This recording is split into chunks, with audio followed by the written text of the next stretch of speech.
Hello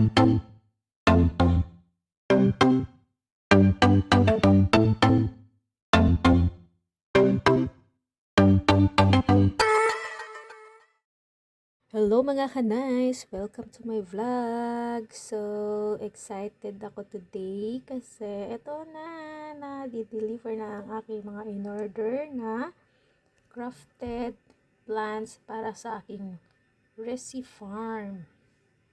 So, ito siya mga ka-nice. Bali, ang in-order kong prutas assorted, bali 28 siya na klase.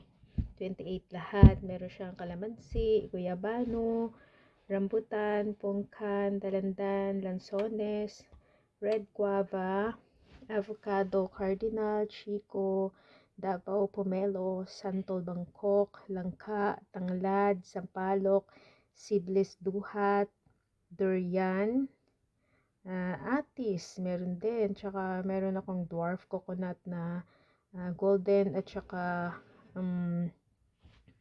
green. Meron din siyang balimbing, cacao grafted, makopa, siniguelas, kaimito, mangustin, marang. So, yun siya mga ka-nice.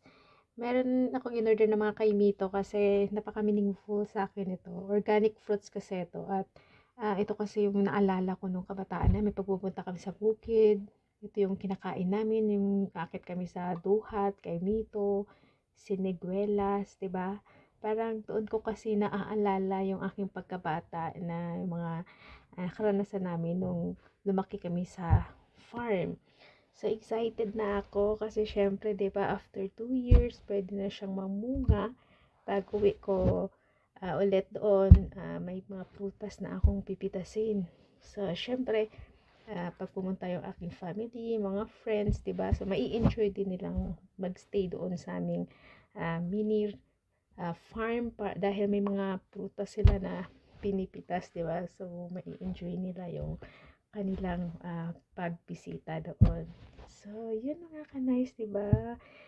Gumastos din ako dito ng nasa 7,000 mahigit pati yung shipping fee.